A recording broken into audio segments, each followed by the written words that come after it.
మన ప్రభును మన రక్షకుడైన యేసుక్రీస్తు ప్రశస్తమైన నామములో గాస్పల్ ఆఫ్ గ్రేస్ మినిస్ట్రీ జమలాలి సంఘములో ఉన్న నా ప్రియమైన సహోదరులకు అలాగే ఫేస్బుక్ లైవ్ లో ఉన్న వారందరికీ మన ప్రభును మన రక్షకుడైన యేసుక్రీస్తు నామములో శుభాభివందనాలు తెలియజెప్తూ వాక్యాన్ని బట్టి ప్రార్థించిన తర్వాత దేవుని వాక్యాన్ని ఆలోచన చేద్దాం. పరిశుద్ధాత్మ దేవుని సహాయం కొరకు తలలు వంచండి, ప్రార్థన చేసుకుందాం.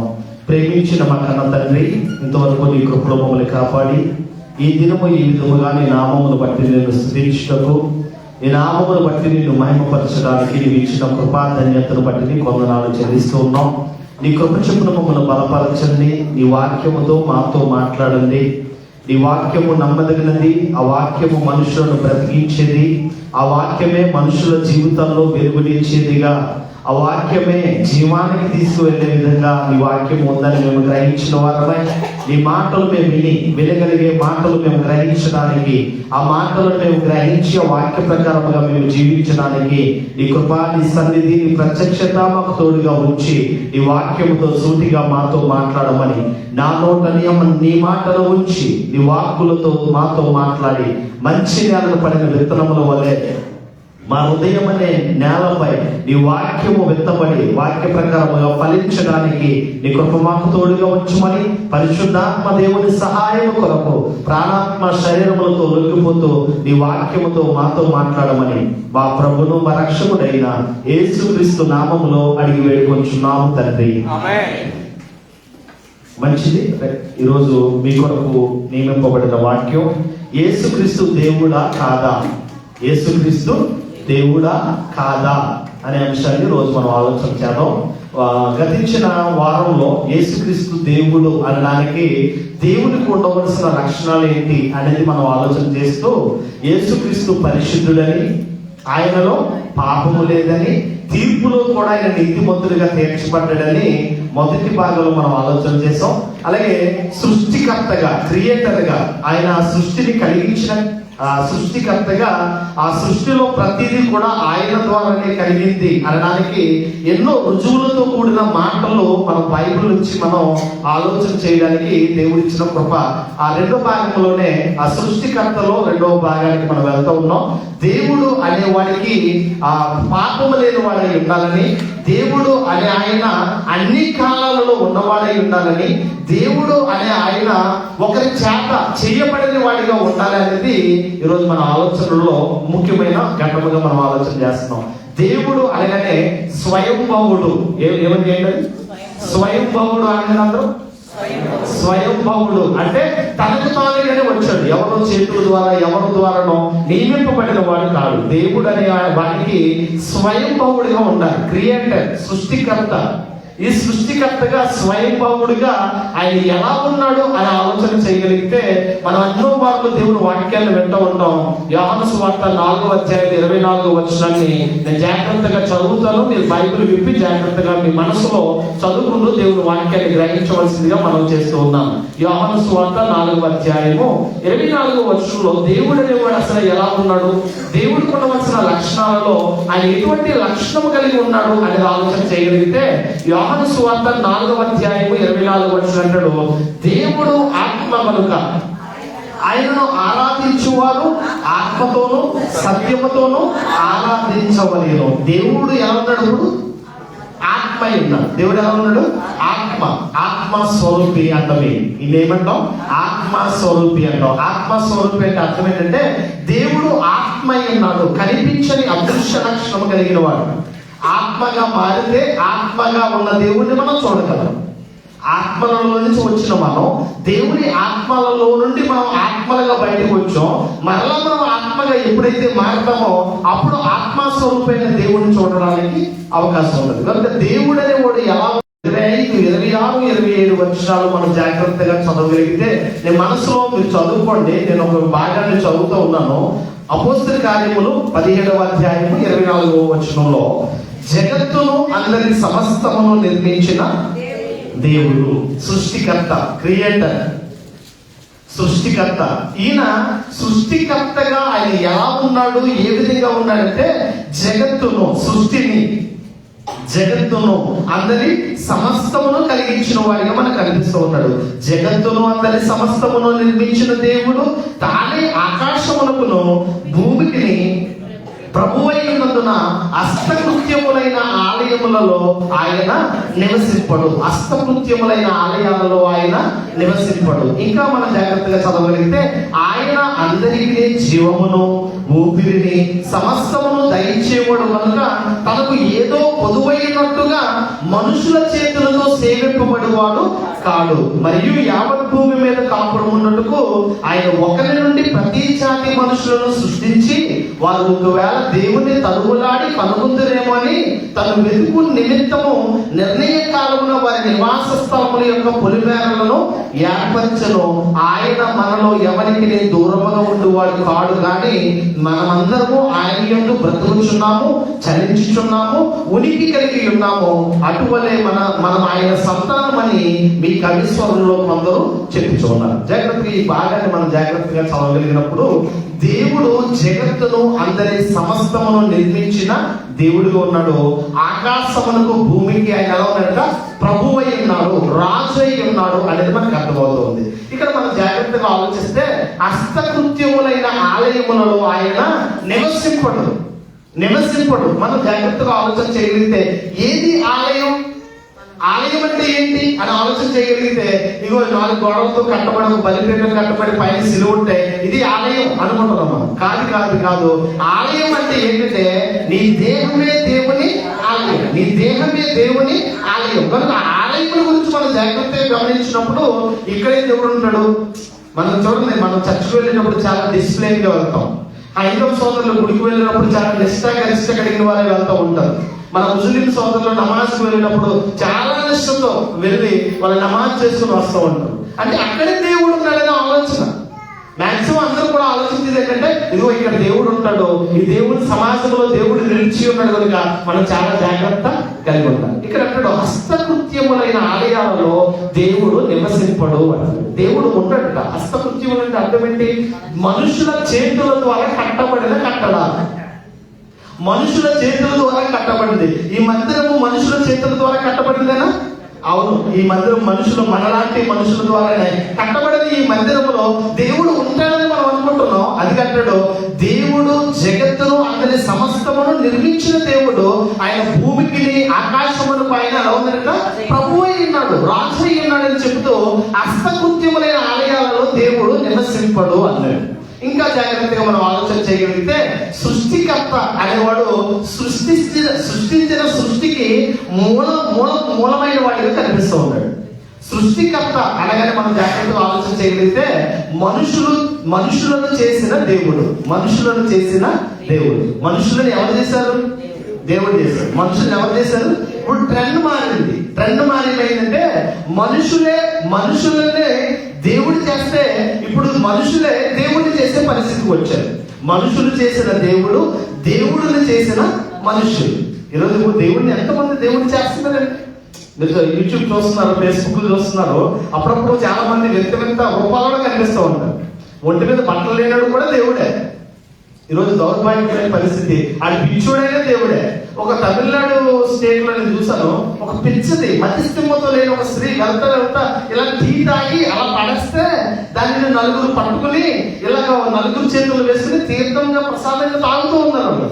ఎంత దౌర్భాగ్యమైన పరిస్థితి అంటే ఈరోజు దేవుడు మనుషులని చేస్తే మనుషులు ఏం చేశారు? దేవుళ్ళని చేశారు. దేవుడిని చేశారు. ఇగో ఇక్కడ దేవుడు ఉన్నాడు, అక్కడ దేవుడు ఉన్నాడు, దీనిలో ఉన్నాడు, దానిలో ఉన్నాడు అని మనుషులు ఏం చేశారు? దేవుళ్ళను చేయడం ప్రారంభించారు. అందుకే దేవుడు అన్నాడు హస్తకృత్యములైన ఆలయాలలో దేవుడు నివసింపడు. మనుషుల చేతులతో కట్టబడిన కట్టడాలలో నేనున్నాను అన్నాడు. ఎందుకంటే దేవుడు దేవుడికి ఆలయముగా నియమించుకున్నది మన దేహమే. ఒకసారి చూద్దాం. ఇలా పట్టుకుని కొరింథీయులకు రాసిన 2వ పత్రికకు మనం వెళ్తే కొరింథీయులకు రాసిన 2వ పత్రిక 6వ అధ్యాయంలో ఒకసారి చూద్దాం. కొరింథీయులకు రాసిన 2వ పత్రిక 6వ అధ్యాయము 19-20 వచనాలు చదవండి. మీ దేహము దేవుని వలన మీకు అనుగ్రహింపబడి మీలోనున్న పరిశుద్ధాత్మకు ఆలయమై ఉన్నదని మీరెరుగరా. కొరింథీయులకు రాసిన 1వ పత్రిక 6వ అధ్యాయము 19వ వచనం. మీ దేహము దేవుని వలన మీకు అనుగ్రహింపబడి మీలోనున్న పరిశుద్ధాత్మకు ఆలయమై ఉన్నదని మీరు ఎరుగరా? మీరు మీ సొత్తు కాదు, విలువ పెట్టి కొనబడిన వారు కనుక మీ దేహములతో దేవునిని మహిమపరచండి. అంటే మనం ఎలా వచ్చినప్పుడు మనల్ని ఎవరు కలిగించారు? దేవుడు కలిగించారు. మనల్ని ఎవరు కలిగించారు? దేవుడు. క్రియేటర్ ఉండవలసిన లక్షణాలలో స్వయంభవుడు ఆయన. స్వయంభవుడు అంటే ఎవరో చేస్తే చేయబడిన వాడు కాదు, ఆయనే అంతటికి మూలాధారముగా ఆది సంబూతుడిగా ఉన్నవాడు. ఆయనే మొదటి నుంచి ఉన్నవాడు. కలిగిన ప్రతీది కూడా ఆయన ద్వారానే కలిగింది. అందుకని చాలా జాగ్రత్తగా వచ్చినాన్ని ఆలోచిస్తే మీ దేహము దేవుని వలన మీకు అనుగ్రహించబడ్డది. మీ దేహము ఎవరి వలన వచ్చింది? దేవుని వలన మీకు అనుగ్రహించబడి ఉన్నది అని మీరు ఎరుగరా? మీలోనున్న పరిశుద్ధాత్మకు మీ దేహము ఆలయమై ఉన్నదని మీరు ఎరుగరా అని చెప్తూ, మీరు విలువ పెట్టి కొనబడిన వాళ్ళు కనుక మీ దేహములతో దేవుడిని మహిమపరచండి. మీరు మీ సొత్తు కారు అన్నాడు. ఈరోజు జ్ఞానం చెప్పమండి, తాగిపడిన రేపు తాకరా ఆరోగ్యం చెడిపోతున్నాడు. మేము డబ్బులిస్తున్నావా? నా డబ్బులు నా ఇష్టం, తాగుతాను. తిరిగిపోతుందని తిరిగొద్దమ్మా, ఆరోగ్యం పడిపోతుందా తిరుగుతాను అనుకో. నీకేమైనా నష్టమా? నా జీవితం నా ఇష్టం. ఈరోజు ఎంత దౌర్భాగ్యమైన పరిస్థితి అంటే, దేవుడు విలువ పెట్టి వెల పెట్టి మనందరినీ కొన్నాడు. ఆ దేహాన్ని కొన్న ఆ జీవితాన్ని ఏం చేస్తాం? మనం వ్యర్థం చేస్తాం. అందుకని మీ దేహము మీ వలన మీకు అనుగ్రహించబడింది కాదు, ఇది దేవుని ద్వారా వచ్చింది. మీరు మీ సొత్తు కాదు. మీరు విలువ పెట్టి కొనబడిన వారు కనుక మీ దేహములతో దేవుని మహిమపరంటే, ఈ దేహమే దేవుని ఆలయం. ఇక్కడ మళ్ళా మొదటికి వెళ్ళిపోతే అపోస్తుల కార్యములకు మనం మళ్ళా వెళ్ళిపోతే, అపోస్తుల కార్యములలో మనం మళ్ళా వెళ్తే 17వ అధ్యాయం 24వ వచనం, జగత్తును అందరి సమస్తమును నిర్మించిన దేవుడు తానే ఆకాశమును భూమికి ప్రభువై ఉన్నాడు. హస్తకృత్యములైన ఆలయాలలో దేవుడు నివసింపడు. ఆయన అందరికీ జీవమును ఊపిరిని సమస్తమును దయచేవాడు కనుక తనకు ఏదో పొదువై ఉన్నట్టు మనుషుల చేతులతో సేవింపబడువాడు. దేవుడు అనేవాడు మనుషుల చేతులతో సేవింపబడేవాడు కాదట. ఏదో నాకు కొదువు ఉంది, నాకు ఈ కొదువును తీర్చవా అని నీ దగ్గరకు వచ్చి దేవుడు అడగడు. నీ కొదువుంటే నీ కొదువును తీర్చగలిగేవాడు దేవుడు తప్ప ఆయన కొదువును తీర్చగలిగేవాడు దేవుడు కాదు. మీకు క్లియర్ గా అర్థమవుతుందో లేదో మళ్ళా నేను చదువుతున్నాను ఇక్కడ అంటున్నాడు, ఆయన హస్తకృత్యములైన ఆలయాలలో నివసింపడు. ఆయన అందరికీ జీవమును ఊపిరిని సమస్తమును దయచేవాడు కనుక తనకు ఏదో పొదువైనట్టు మనుషుల చేతులతో సేవింపబడేవాడు కాదు. ఈ రోజు మనుషులు ఏం చేశారు? సృష్టికర్తను మరచి సృష్టమును పూజించడం ప్రారంభించారు. సృష్టికర్తను మరిచారు, సృష్టమును పూజించడం ప్రారంభించారు.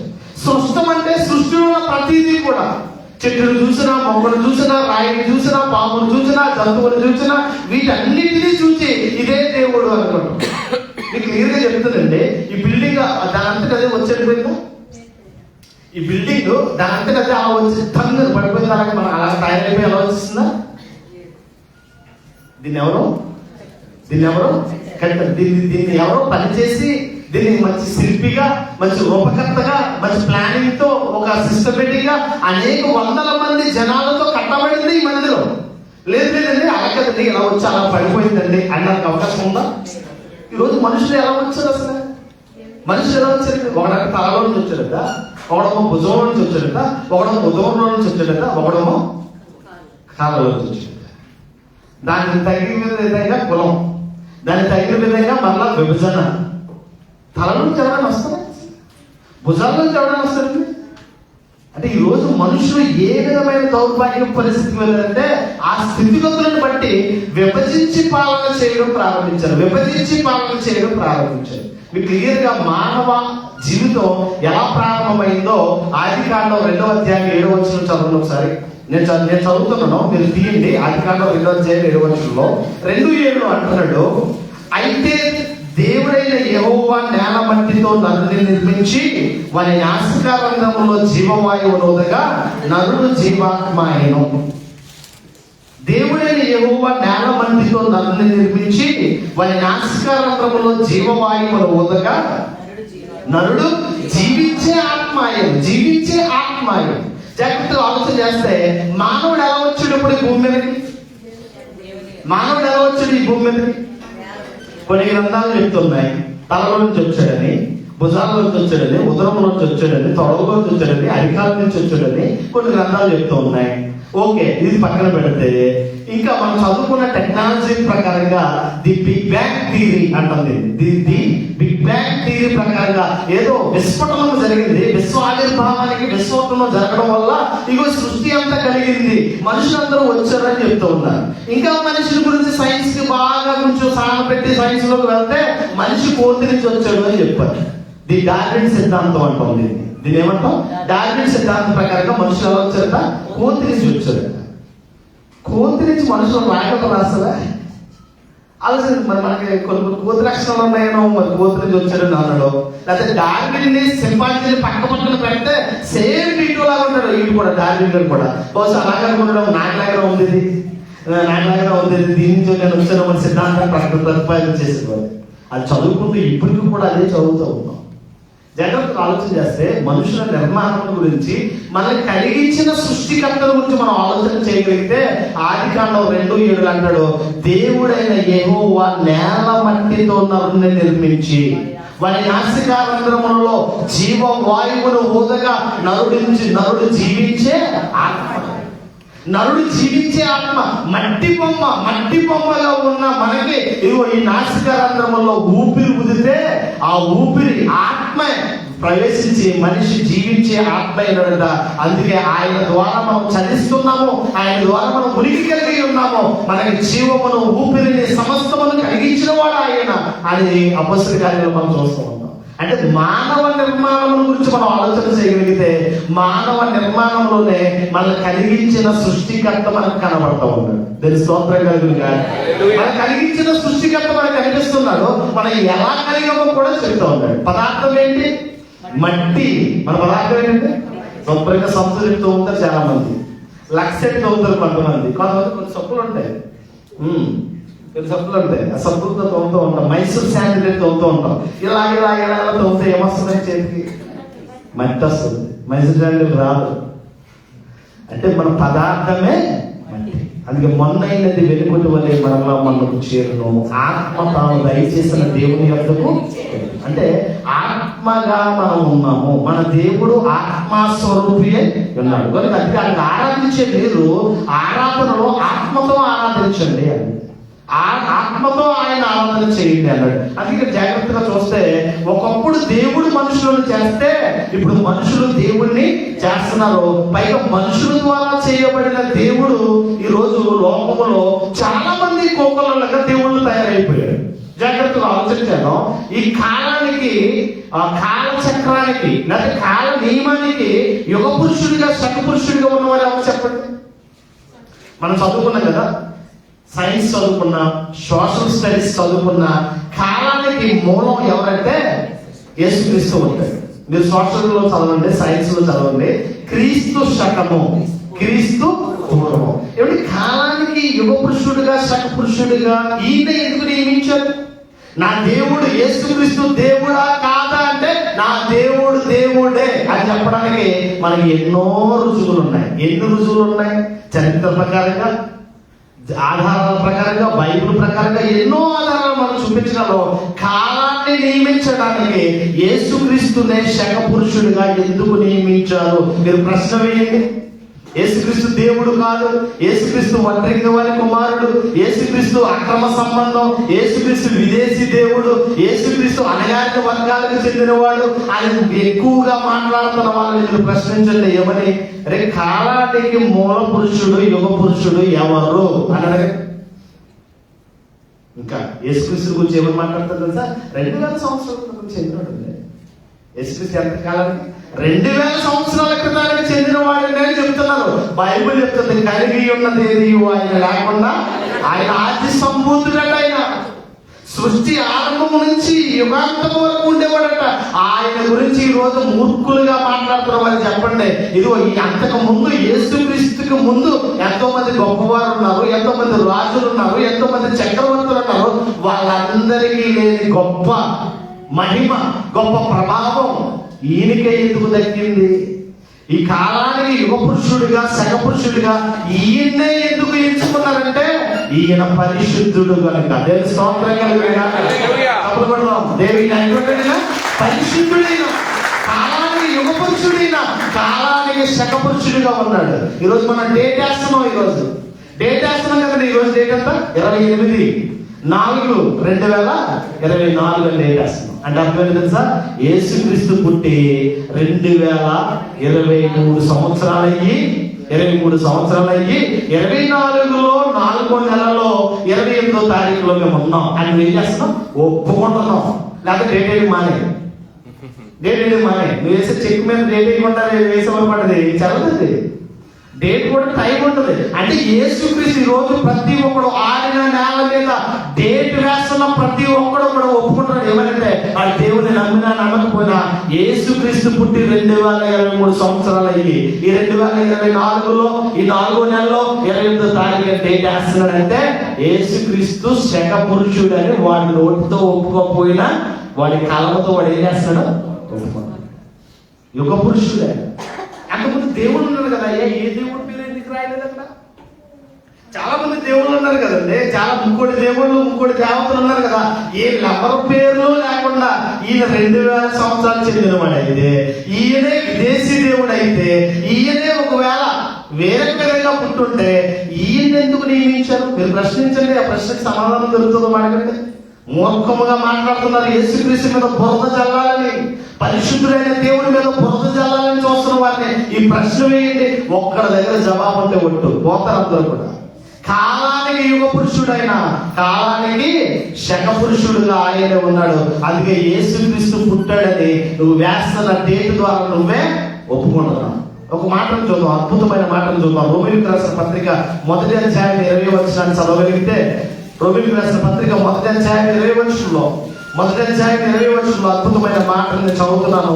20వ వచనంలో అంటాడు, ఆయన అదృశ్య లక్షణములు అనగా ఆయన నిత్య శక్తియు దేవత్వమును జగత్తుత్పత్తి మొదలుకొని సృష్టింపబడిన వస్తువులను ఆలోచించడం వలన తేటపడుచున్నది కదా వారు నిరుద్ధులై ఉన్నారు. ఎలా ఉన్నారంటారు? దేవుని గురించిన వివరణ ఇస్తున్నాడు అపోస్తలుడైన పౌలు గారు. దేవుని గురించిన వివరణ ఇస్తూ ఈ రోమ పత్రికలు అంటున్నాడు. 1వ అధ్యాయము 20వ వచనంలో అంటున్నాడు, ఇదిగో 19వ వచనం, ఎందుకనగా దేవుని గురించి తెలియశక్యమైనది ఏదో అది వారి మధ్య విశుద్ధపరుచున్నాను. దేవుడు వారిని విశుద్ధపరచను. ఆయన అదృశ్య లక్షణములు. ఆయన ఎటువంటి వాడు?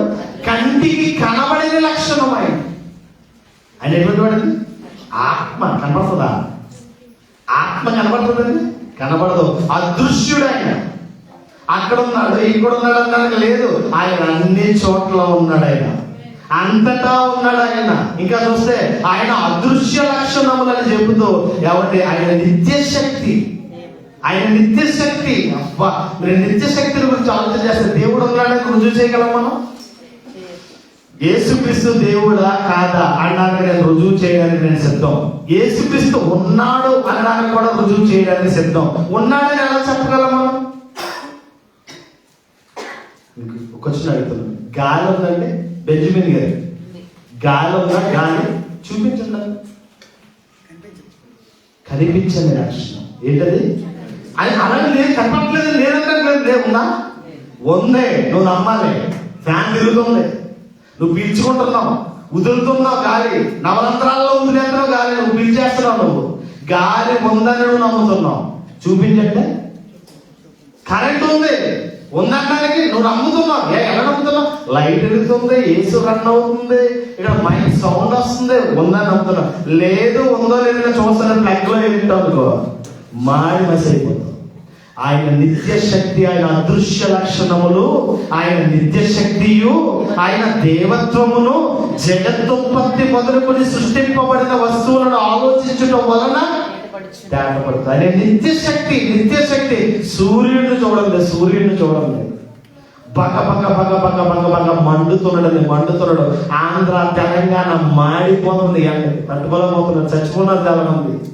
పెట్రోల్ రాలిపోతున్నారు. కారణం ఎండ వేడి ఎక్కువైపోతుంది, బగ మండుతుంది. అది ఎప్పుడైనా చల్లబడ్డ చూసారా? ఎప్పుడు బగబగ మండే భూగోళం అంటది. అదేంటి ఏ గోళం అంట? మండే గోళం అంట. బగబగ మండే గోళం అంట. ఎప్పుడు కూడా అది ఎండింగ్ లేదు. అది పగలంతా వేడిస్తూనే ఉంటుంది, పగలంతా సూర్యరశ్మి ఇస్తూ ఉంటుంది, పగలంతా సూర్యుడితో ప్రకాశింపజేస్తూనే ఉంటుంది. ఎప్పుడు రెస్ట్ తీసుకునే అవకాశం లేదు దానికి. అంటే దానిని కలిగించిన వాడు ఎలా ఉంటాడో ఆలోచించండి. సూర్యుడే ఇంత వేడితో సూర్యుడి దగ్గరికి ఎవరైనా వెళ్ళేది అప్పుడే వెళ్ళకపోతే ట్రై చేయలేదు. సూర్యుడి దగ్గరికి వెళ్ళడానికి, చంద్రుడి మీదకి వెళ్ళడానికి ఎంతోమంది ట్రై చేశారు కానీ సూర్యుడి దగ్గరికి వెళ్ళడానికి ఎవడో ట్రై చేయలేదు. ఎందుకంటే అది బగబగ మండే భూగోళం. గోళం అది ఒక గ్రహం, అది లేకపోతే ఒక దేవుడు పెట్టిన పెద్ద నక్షత్రం అని అడుగుతుంది. అంటే ఎందుకు మాటలు ఏం చెప్తారంటే ఇదే ఇంత వేడితో మండుతున్న వేగంతో అది తిరుగుతూ ఉంటే దాన్ని కలిగించిన వాడు ఎలా ఉన్నాడో ఆలోచించండి. అందుకే దేవుడు నిత్యశక్తియు ఆయన దేవత్వమును, అంటే ఆయన బల ప్రభావములను గురించి మాట్లాడుతూ కొలస్సీలకు రాసిన పత్రిక మనం వెళ్తే ఇలా పట్టుకుని కొలస్సీలకు రాసిన పత్రిక 2వ అధ్యాయం 9వ వచనానికి వెళ్తే, కొలస్సీలకు రాసిన పత్రిక 2వ అధ్యాయం 9వ వచనం అంటున్నాడు, ఏలయనగా దేవత్వం యొక్క సర్వ పరిపూర్ణత శరీరముగా క్రీస్తునందు నివసించుచున్నది. దేవత్వం, దేవుణ్ణి మనం చూసామంటే యేసుక్రీస్తుని మీరు చూస్తే సాక్షాత్తు దేవుణ్ణి మనం చూసినట్టే. తండ్రి అయిన దేవుణ్ణి, లేకపోతే దేవత్వముతో నిండిన దేవుణ్ణి మనం చూడగలిగితే యేసుక్రీస్తునే మనం చూడగలిగితే యేసుక్రీస్తునే. అందుకే అంటాడు ఆయన నిత్యశక్తియు ఆయన దేవత్వమును జగత్తోత్పత్తి మొదలుకొని సృష్టింపబడిన వస్తువులను ఆలోచించడం వలన తేటపడుచున్నది కనుక వారు నిరుద్ధులై ఉన్నారు. మరియు వారు దేవుని ఎరిగియు ఆయనను దేవునిగా మహిమపరచలేదు. సృష్టికర్తగా మహిమపరచలేదు.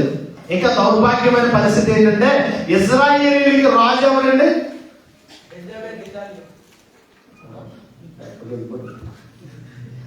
ఇశ్రాయేలీకి దేవుడు ఎవరు? ఇశ్రాయేలీకి రాజు ఎవరంటే దేవుడేనండి. ఇశ్రాయేలీకి రాజు ఎవరంటే దేవుడేనండి. ఆ రాజ్యాన్ని చూసి ఈ రాజ్యాన్ని చూసి మాకు కూడా రాజు కావాలి అని అడిగారు. నేనేరా మిమ్మల్ని పాలించే రాజుని, మీరు నా సొత్తైన ప్రజలు, నేను ఏర్పరచుకున్న నా జనాంగం, మీరు నా సొత్తైన ప్రజలు అని చెప్తే వినలేదు. మాకు కూడా రాజు కావాలి. అంటే ఇశ్రాయేలుకు రాజుగా ఉన్నది ఎవరు?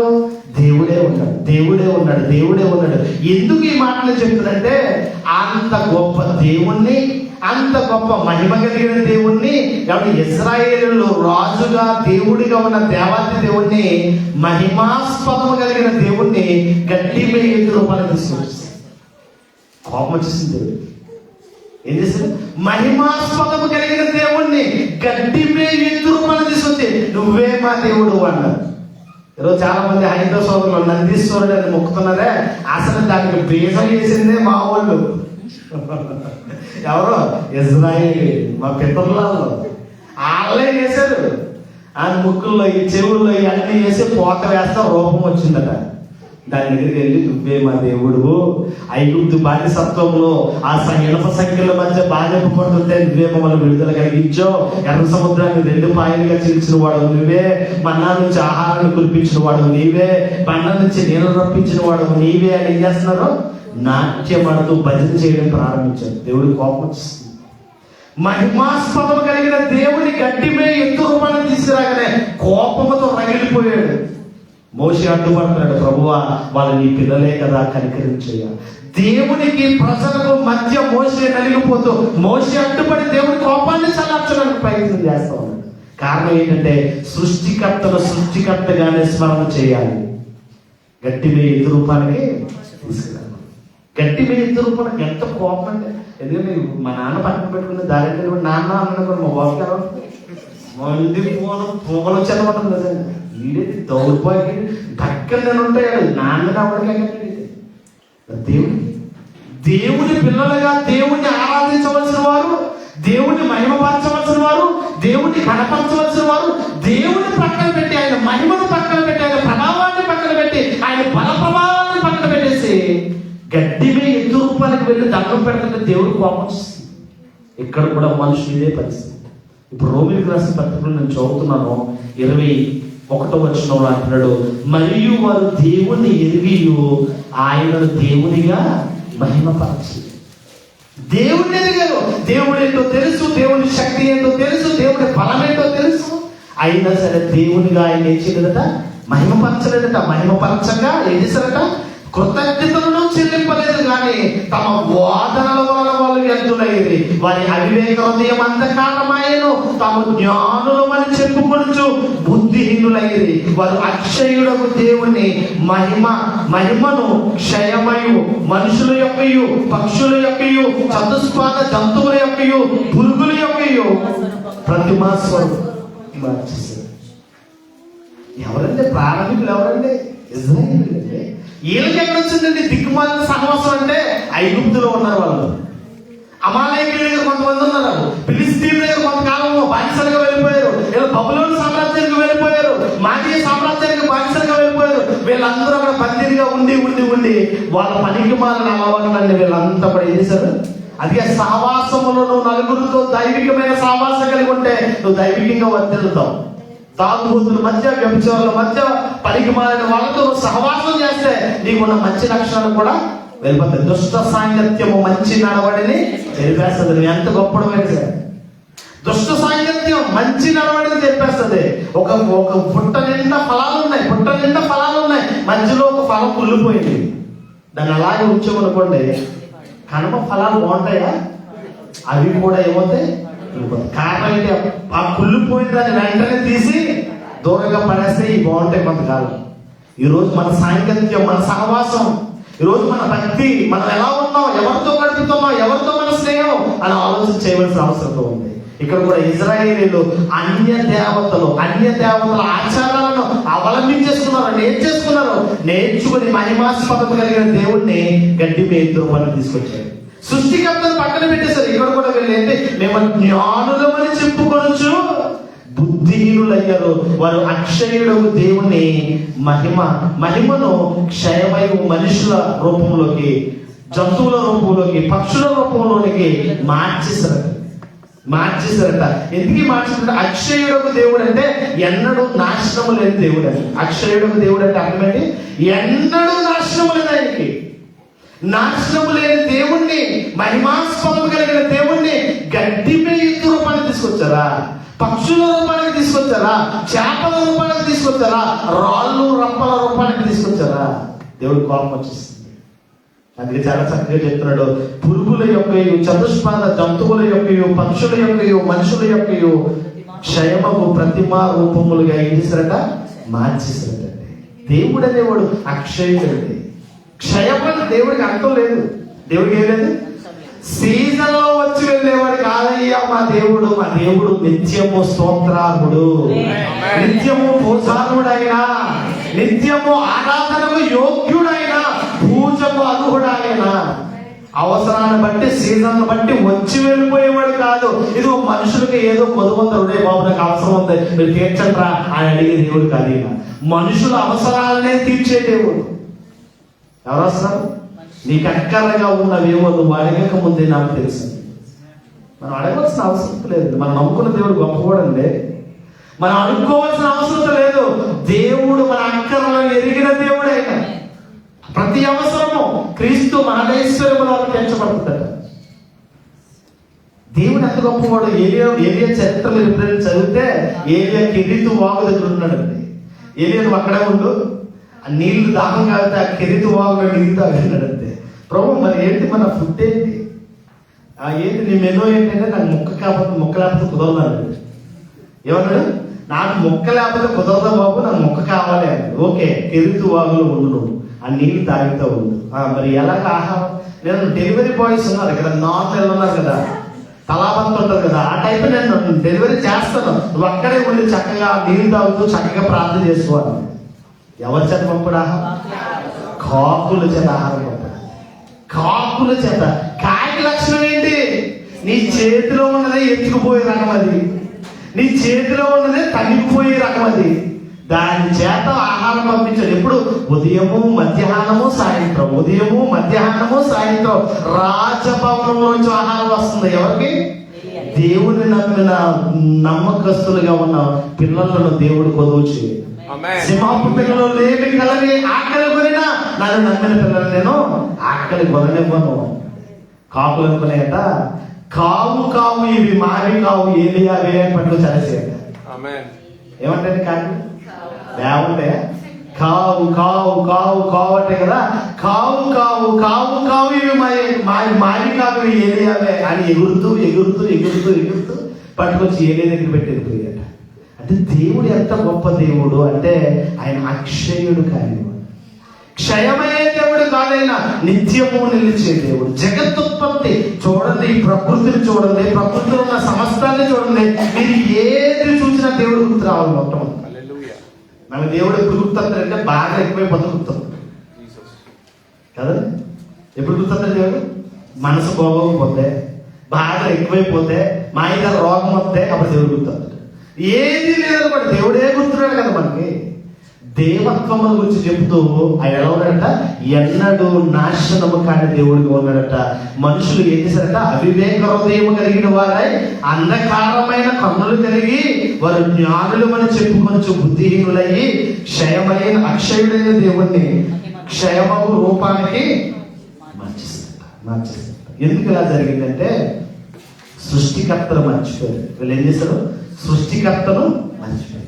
ఈరోజు మనం నమ్ముకున్న దేవుడు కలిగించిన ప్రతీది కూడా దేవుని ద్వారానే వచ్చింది.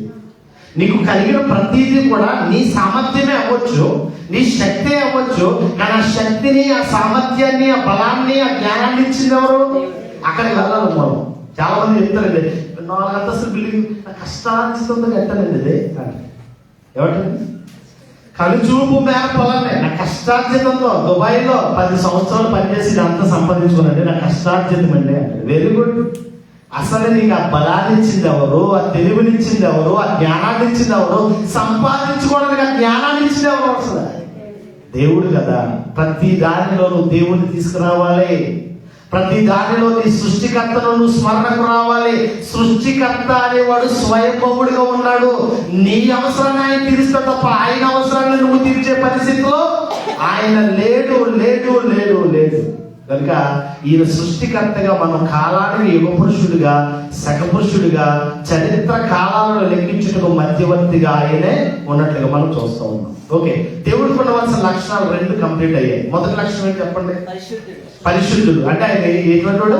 పాపము లేనివాడు. ఆయన పరిశుద్ధుడిగా ఉన్నాడు. 2 సృష్టికర్త. అంటే అన్ని కాలాల్లో ఉన్నవాడు.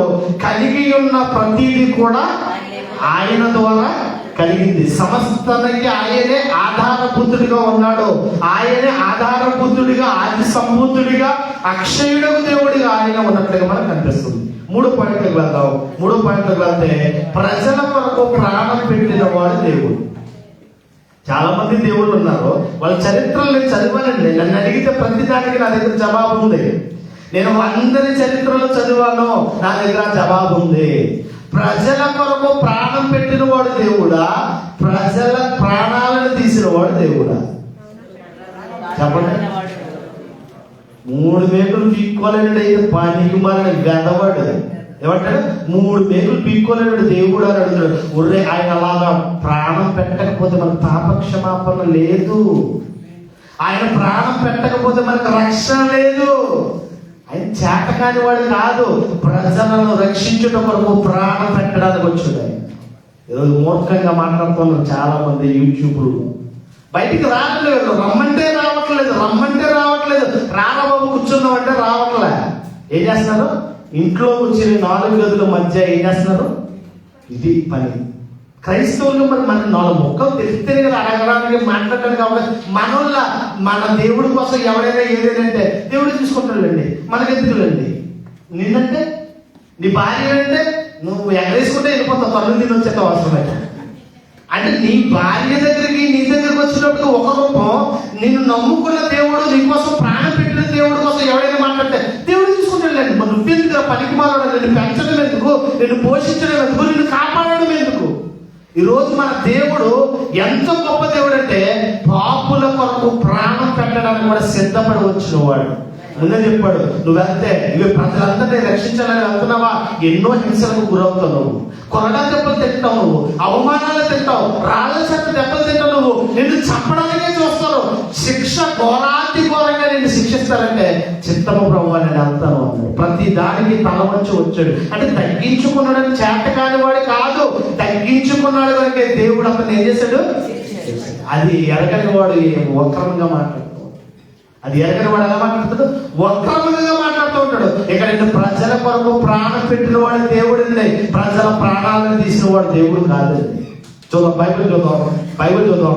తిమోతికి రాసిన మొదటి పత్రిక 1వ అధ్యాయం 15వ వచనానికి వెళ్దాం. తిమోతికి రాసిన మొదటి పత్రిక 1వ అధ్యాయం 15వ వచనం అంటాడు, పాపులను రక్షించుటకు క్రీస్తు యేసు లోకములోనికి వచ్చెను అను వాక్యము నమ్మదగినదియు పూర్ణాంగీకారమునకు యోగ్యమునై ఉన్నది, అట్టి వారిలో నేను ప్రధానుడను. అపొస్తలుడైన పౌలుడే అద్భుతమైన తత్వవేత్త, జ్ఞానం కలిగిన వాడు.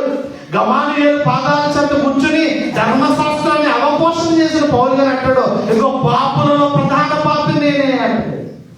పాపులలో ప్రధాన పాపి నేనే. ఇదిగో పాపులను రక్షించుటకే పరలోకములో నుండి భూలోకానికి దేవుడు వచ్చింది. పరలోకం నుండి భూలోకానికి ఎందుకు వచ్చాడు, నిన్ను నన్ను ప్రేమించాడు కనుక. నేను నాశనం అవ్వకూడదని, నేను శిక్షలోకి వెళ్ళకూడదని, ఇదిగో నిన్ను ప్రేమించి నీ కొరకు తన ప్రాణాన్ని పెట్టడానికి వచ్చి. అందుకంటాడు, పాపులను రక్షించుటకు క్రీస్తు యేసు లోకములకు వచ్చిన వాక్యము నమ్మదగినది, పూర్ణాంగీకారములకు యోగ్యమైనది. 100% అండి. దేవుడు ఎంత గొప్పవాడో రుజువు చేయడానికి ఆయన 100% వాక్య ప్రకారంగా బ్రతికాడు. తండ్రి చిత్తాన్ని నెరవేర్చాడు. పాపులందరి కొరకు ప్రాణాన్ని పెట్టాడు. చరిత్ర పుటములలో కూడా ఆయన నిలిచాడు.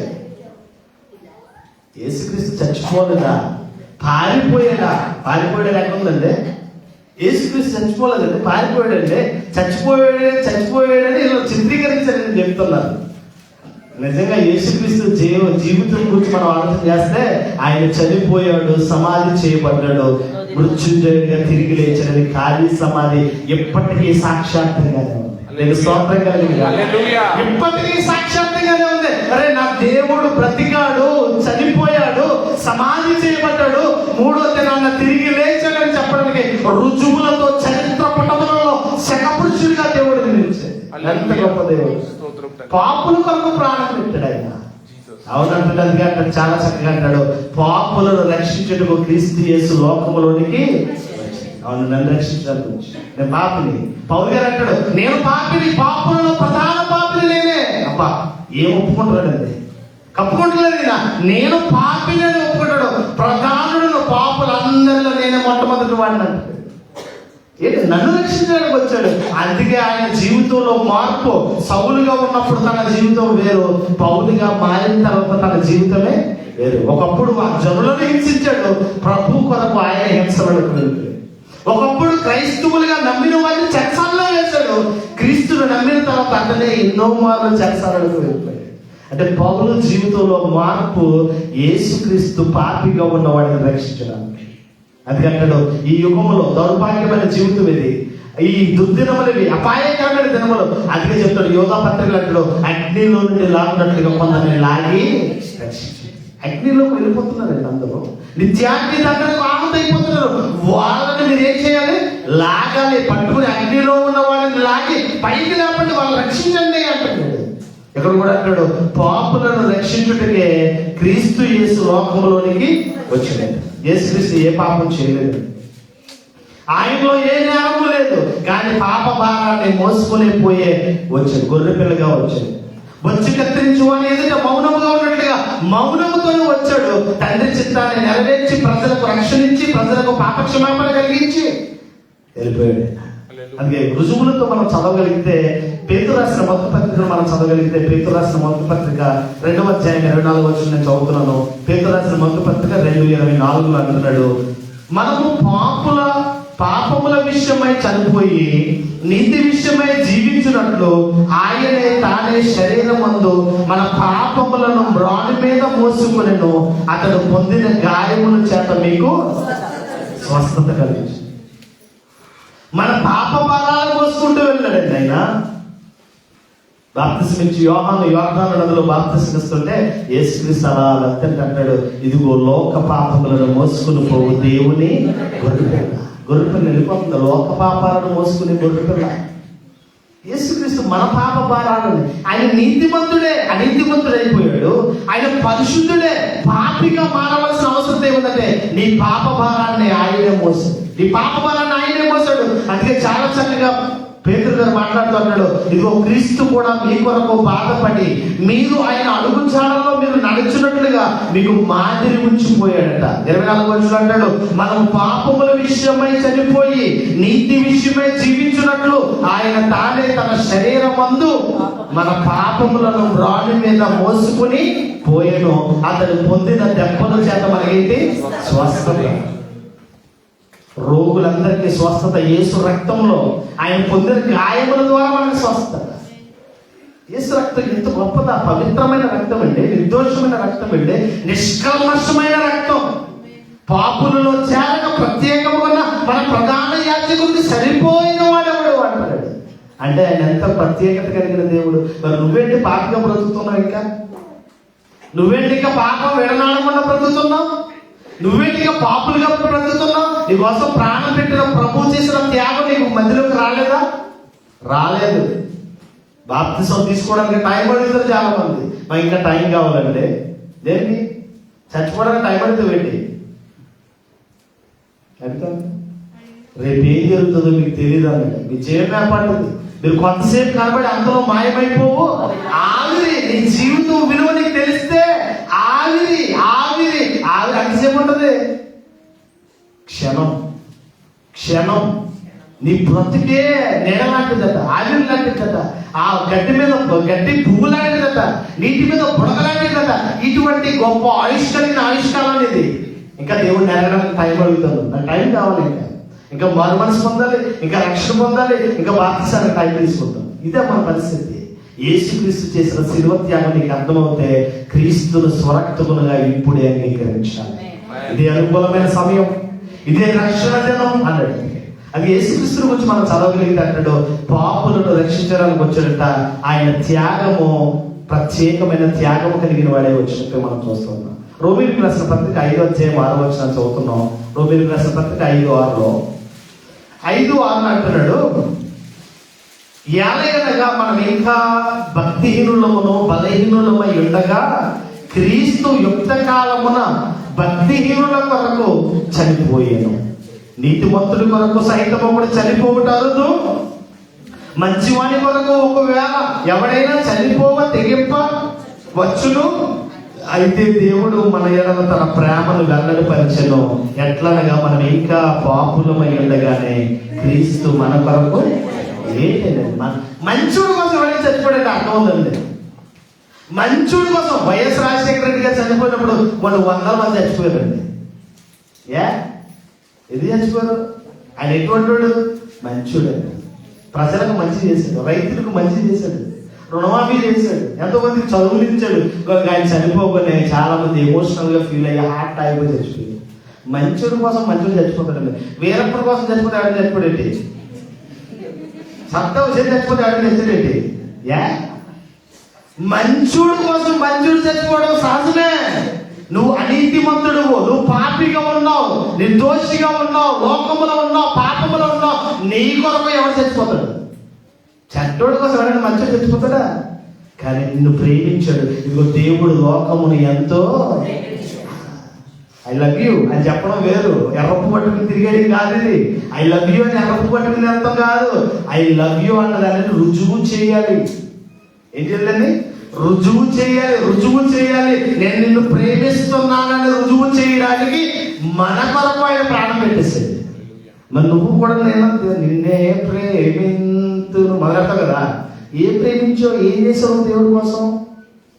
నీకోసం ప్రాణం పెట్టాడు కదా, నువ్వు దేవుడి కోసం ఏం చేసావు? అదే అడిగితాడు దేవుడు. ఇదిగో పాపుల కొరకు యుక్త కాలంలోనే క్రీస్తు మన కొరకు భక్తిహీనుల కొరకు ఆయన ఏమైపోయాడట? చదువులు మళ్ళా ఏమైపోయాడట? ఏలయనగా మనం ఇంకా భక్తిహీనులమై ఉండగా క్రీస్తు యుక్త కాలంలో భక్తిహీనుల కొరకు చనిపోయిను. నీతిమంతుడు కొరకు సహితం ఒకడు చనిపోవుట అరుదు, మంచివాని కొరకు ఎవడైనా ఒకవేళ చనిపోవ తెగింపవచ్చును. అయితే దేవుడు మన ఎడల తన ప్రేమను వెల్లడిపరుచుచున్నాడు. ఎట్లనగా మనం ఇంకా పాపులమై ఉండగానే క్రీస్తు మన కొరకు చంపేసేవాడు కాదండి దేవుడు, అవసరమైతే చచ్చిపోయేవాడు. 10 మందిని రక్షించడం కోసం చచ్చిపోవడానికి కూడా సిద్ధపడిన వాడు దేవుడు. ఆయన ప్రాణాన్ని కాపాడుకోవడం కోసం 10 మందిని లేపేసేవాడు దేవుడు కాదు కాదు కాదు కాదు. చరిత్ర పుటాల్లో చాలా మంది దేవుడి కోసం చదివినప్పుడు అందరినీ చంపేసినోళ్ళే కదా, కానీ ఆడు చచ్చినోడే. చచ్చి తిరిగి లేచారంటే ఎవడో తిరిగి లేవలేదు. నేను క్లియర్ గా చెప్తున్నాను, దేవుళ్ళుగా పిలువబడుతున్న వారిలో ఎంతో మందిని చంపేశారు. చాలా మంది దేవుళ్ళు చంపేశారు, చచ్చిపోయారు. చచ్చి తిరిగి లేచిన దేవుడు ఎవరు కనపడ్డ? చరిత్ర పుటాలలో చచ్చి తిరిగి లేచిన వాడు ఎవరయ్యా అంటే యేసుక్రీస్తు. ఒకటి గట్టిగా చెప్పబడుతుంది దేవుడు నామమున.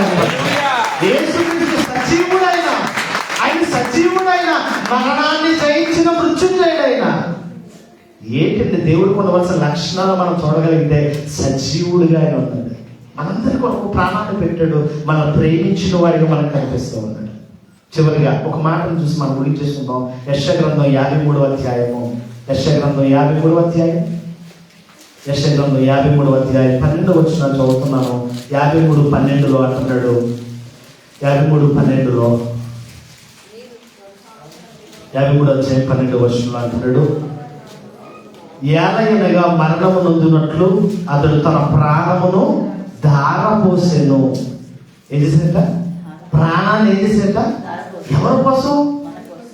ఎవరి కోసం ప్రాణం దాని? మీ ఇంట్లో ఉన్నారు కదా, మీరంటే చాలా ఇష్టం అండి. మీరంటే అబ్బో ఇలా భజన చేస్తూ ఉంటారు చాలా మంది. ఆమె నువ్వంటే నాకు చాలా ఇష్టం, ఐ లవ్ యూ, నువ్వంటే నాకు చాలా ఇష్టం, నువ్వు లేకపోతే నేను బతకలేను. ఇలా ఆడలు ఉన్నారు, మా తల్లి నటులు ఏమంటే మీరంటే నాకు చాలా ఇష్టం, మీరంటే నాకు చాలా ఇష్టం, మీరు లేకపోతే బతకలేదు. నువ్వు చచ్చిపోతే హ్యాపీగా బతుకుతుంది. నువ్వు చచ్చిపోతే వచ్చిన ఇన్సూరెన్స్ డబ్బుతే హ్యాపీగా బతుకుతారు నీ వెనకాలలో. నువ్వు ఏళ్ళ కోసం పని చేయకు. నిన్ను నమ్ముకుని నీకు ఆయుష్నిచ్చాడే, నిన్ను నమ్ముకుని ఈ జీవితాన్ని ఇచ్చాడే, ఆ దేవుడి కొరకు నువ్వు బ్రతుకు. ఆ దేవుడి కొరకు నువ్వు బ్రతుకు. నువ్వు ఎవరు మనుషుల్ని నమ్మకండి. మనుషులు మాయా స్వరూపం కలిగిన వారు. ఈ రోజు కనపడతారు, రేపు ఏమైపోతుందో తెలియదు. ఈ రోజు నిన్ను నమ్మిన వాడిని గట్టితో ముంచేస్తున్నాడు. కట్టుకున్న భర్త 32 ముక్కలుగా చంపేశాడు ఒకడు మొన్న. కట్టుకున్న భార్య, కట్టుకున్న భర్త తల్లని వేసింది ఆయనగా. ఏంటి ప్రమాణం మర్చిపోయావా? పెళ్లిలో ప్రమాణం చేస్తారు కదా, ఏమనండి? కొత్త పెళ్లి చేసుకున్న వాళ్ళు జంట వ్యాధి ఎందును, భార్య ఎందును, ఆరోగ్యవంతును, సుఖదుఖముల ఎందును నేను నీకు భర్త అయి ఉంటాను, భార్య అయి ఉంటానని, తోడై ఉంటానని ప్రమాణం చేసిన వాళ్ళు కర్కశంగా చంపేస్తున్నారు. అంటే మనుషుల ప్రేమలో కర్కశం ఉంది, మనుషుల ప్రేమలో కపటం ఉంది, దేవుని ప్రేమలో కల్మషము లేదు. అందుకే చాలా చక్కగా ఇక్కడ వచనాల్లో చెప్తాడు. ఈ వచనంలో అంటాడు, ఏలయనగా మరణము నొందినట్లు అతడు తన ప్రాణమును. ఎవరు మన కోసం చచ్చిపోతారు? అడగండి, ప్రైజ్ ఏంటి ఒకసారి. అమ్మ నువ్వంటే నాకు చాలా ఇష్టం, అమ్మ పిల్లలు.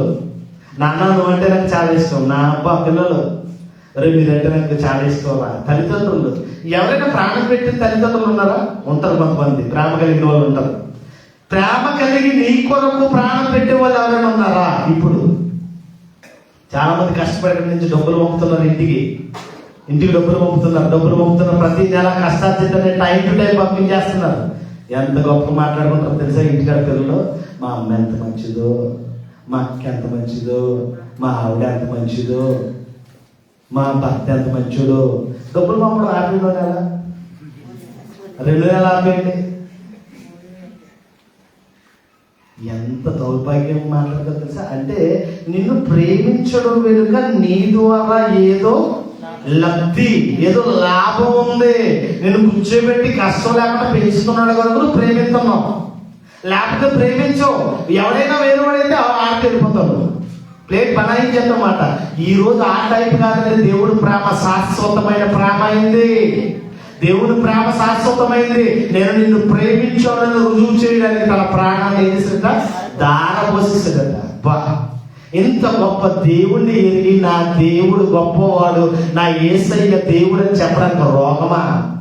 ఈరోజు ఆ మాట కూడా చెప్పలేకపోతున్నాం కదా. ఈరోజు సమాజంలో యేసుక్రీస్తు నన్ను రక్షించడానికి వచ్చాడు నా దేవుడని గొంతు విరిచి గట్టిగా చెప్పాలండి. గట్టిగా చెప్పాలి. మీరు ఖురాన్ వింటున్నారు కదా, నమాజ్ చేస్తున్నారు.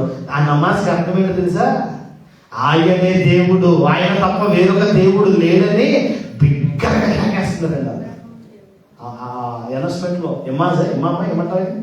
ఇమాం ఏం చేస్తాడు? నమాజ్ చేస్తూ ఉంటాడు. ఆ మాటకి అర్థం ఏంటో తెలుసా? ఆయనే దేవుడు, ఆయన తప్ప దేవుడు ఎవరూ లేరు, ఆయనే దేవుడు అని ఏం చేస్తున్నారు వాళ్ళు? గొంతు విరిచేటట్లుగా బిగ్గరగా కేకేసి వాళ్ళు ఏం చేస్తున్నారు?